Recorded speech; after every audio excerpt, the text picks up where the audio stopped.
Hey guys, and a warm welcome back to the channel. If you're new here, I am Estelle, and a warm welcome. I hope you stay. Kindly like the video and subscribe if you haven't. To the OGs, thank you so much for your massive support. So you guys, today I want to talk about the Trump immigration orders and what this means to illegal immigrants, or what the implication of these orders are. If this is something you're interested in, stick and stay, and let's dive right into it. So as you all know, or if you do not know, on January 20th and 21st, President Trump declared a national emergency and issued several executive orders on immigration.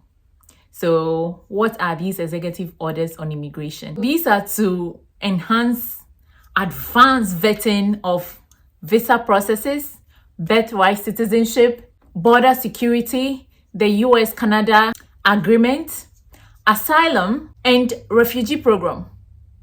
So let's take these executive orders one after the other and see their implications. The very first order is protecting the United States from foreign terrorists and other national security and public threats. So what does this mean? A summary of this first executive order is, this order directs the Department of Homeland Security and the Department of State to implement advanced and more enhanced, stricter vetting processes for visa applicants and those that are already in the country.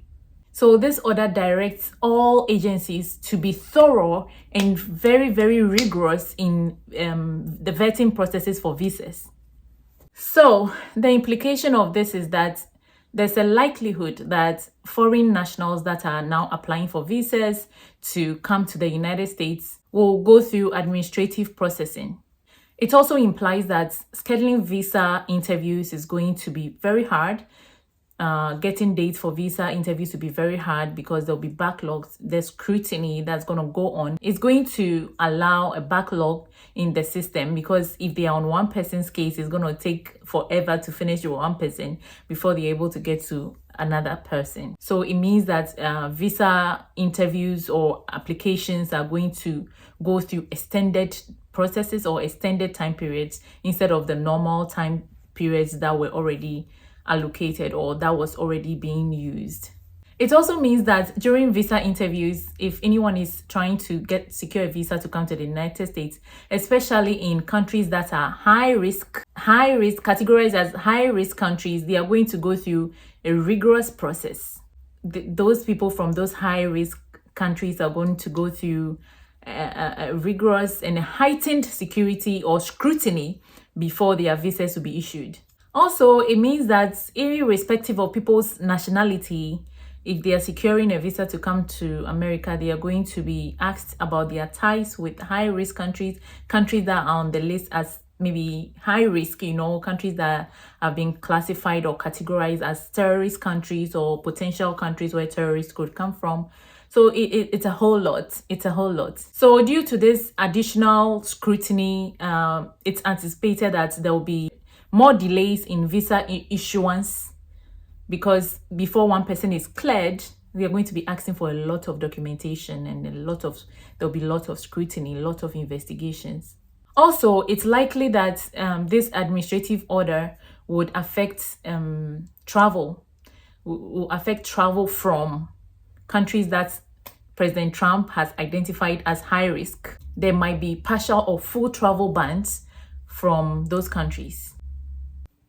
Also, this order is likely to affect those applying for visas in a way that, due to the interagency nature of the order, it's going to call for more references, likely to be more requests for evidence. If you're in the visa process, that's referred to as the RFE, more requests for evidence, due to the interagency nature of this order. And there are likely to be denials with the US Immigration Services and with US Customs and Border Protection.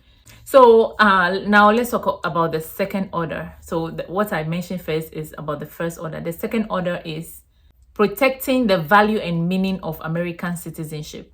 So this order, as we all know, it limits birthright citizenship. You know, birthright citizenship is when anyone is giving birth to in America, the person automatically becomes a United States citizen. But President Trump is saying no to that. He's put measures in place to curb this. You know, sometimes our African celebrities, when they get pregnant, they come to America to give birth so that their kids will be American citizens. President Trump is saying no to that, and he's put measures in place to put a stop to that. So with this new executive order to acquire a U.S. citizenship, children born on or after February 29th, 2025, on or after, I'm making this video on the 1st of February, so children born on from now on to February 29th, from now on to February 28th, children born will automatically become American citizens. But after February on or after February 29th, children born here in America will require at least one of the parents to be American citizens or must hold a permanent residency. So if one of the parents is an American citizen or holds a green card or permanent residency, then the child automatically becomes an American citizen. But if none of the parents is, it's not going to happen. So I've heard that people who are pregnant, immigrants who are not US citizens or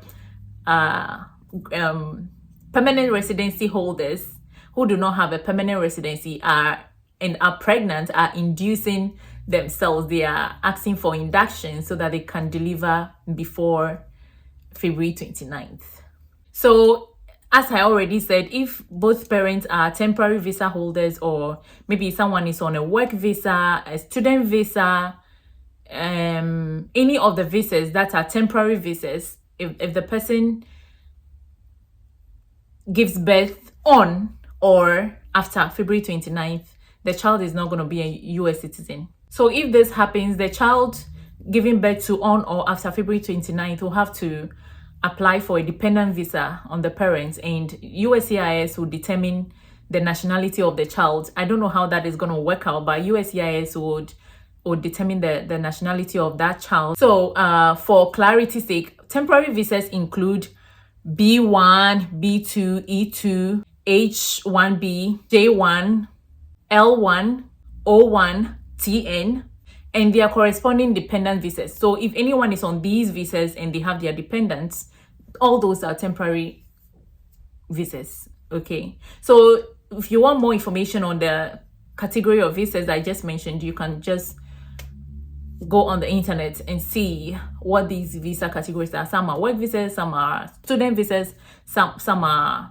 visit visas, and stuff like that. But that is not to say that this particular executive order is in force.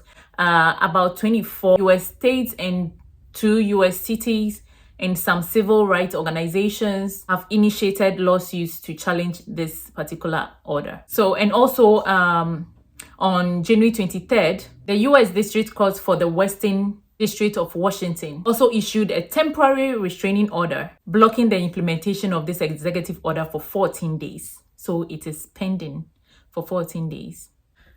The third executive order, securing our borders and declaring a national emergency at the southern border of the United States. What does this mean?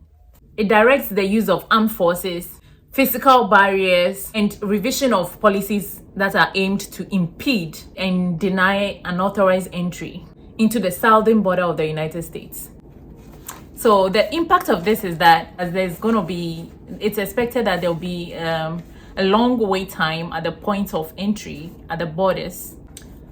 And also it's advisable that maybe employers of foreign nationals entering from the border of Mexico should expect longer wait periods or waiting times. Also, foreign nationals coming from these borders, especially through Mexico, should be able to provide documentation that shows, verified documents that really show their relationship with whoever they are coming to in the United States. If not, they are going to be there for so long.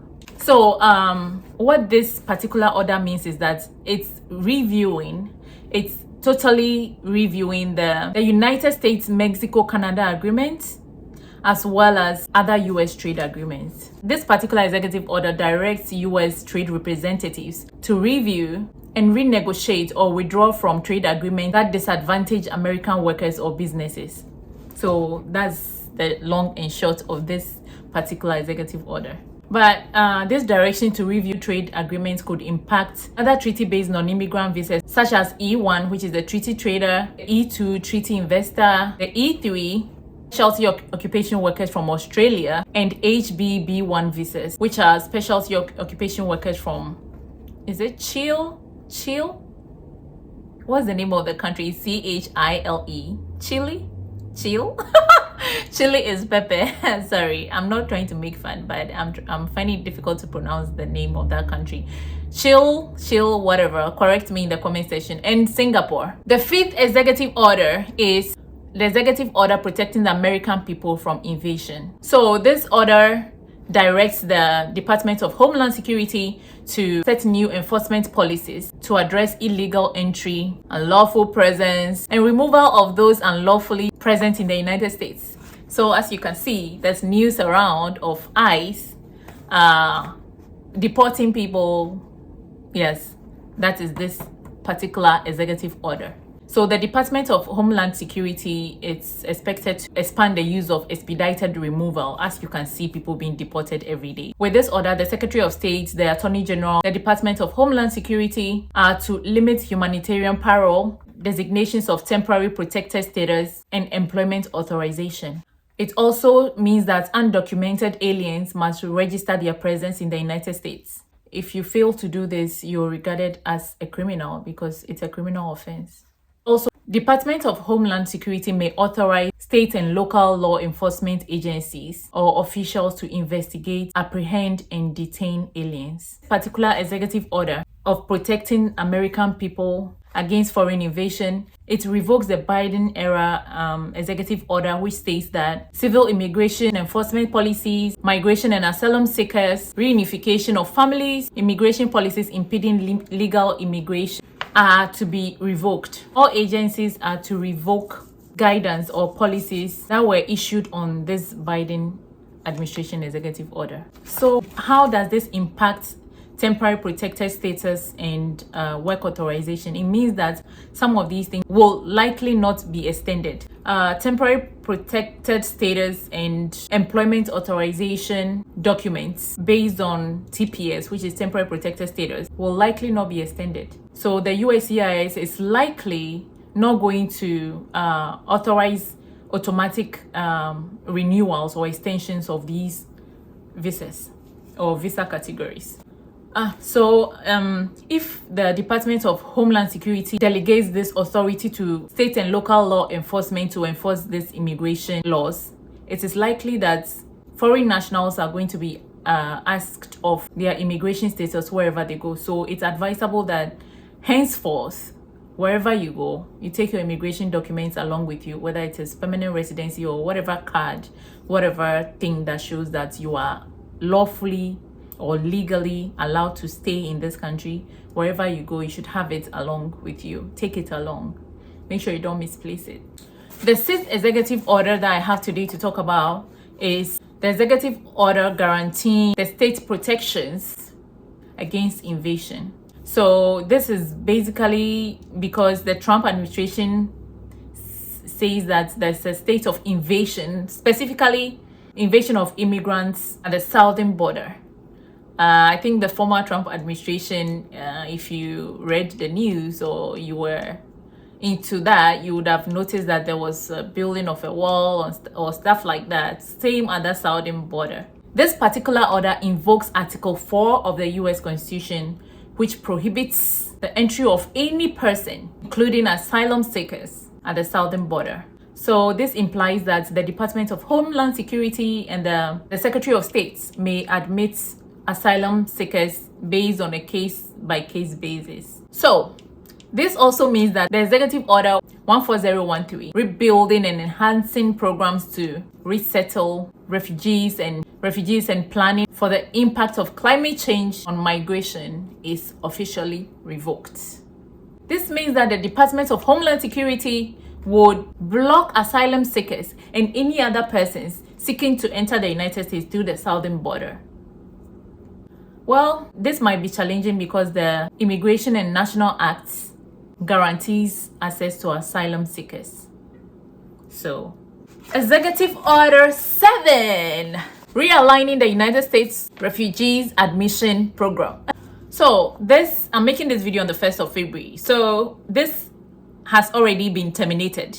It's been suspended because the suspension took effect on January 27th until the Department of Homeland Security advises whether it should be resumed. So as I already mentioned, the Department of Homeland Security and the Secretary of State may decide to admit refugees based on a case-by-case basis. So they would read and see which cases will be admitted.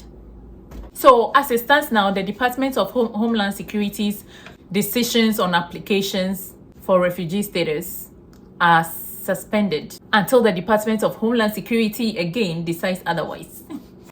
Executive Order 8, initial rescissions of harmful executive orders and actions. This executive order rescinded 78 executive orders and presidential memoranda that was signed by the former President Biden. 78. So I have a list of the immigration related executive orders that have been rescinded.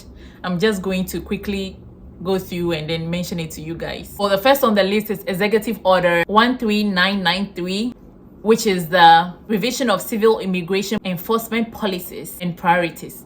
2. Executive Order 14010, creating a comprehensive regional framework to address the causes of migration, to manage migration throughout North and Central America, and to provide safe and orderly processing of asylum seekers at the United States border. 3. Executive Order 14011, which states that establishment of interagency task force on the reunification of families. Executive Order 14012, restoring faith in our legal immigration systems and strengthening integration and inclusion efforts for new Americans. Is that 4? 1, 2, 3, 4, 5. Executive Order 14013, which is rebuilding and enhancing programs to resettle refugees and planning for the impacts of climate change and migration. So you guys, let me know what you think. Let me know your thoughts on these executive orders and what is being done. Do you think this is the right way for America as it is now, deporting all these people? Or do you think that these people being deported are in a way contributing to the economy or the growth of the American economy? Or do you agree that they are taking the jobs, these illegal immigrants are taking the jobs of Americans and causing more harm than good? Let me know your thoughts in the comment section, and I will see you guys in the next video. Bye.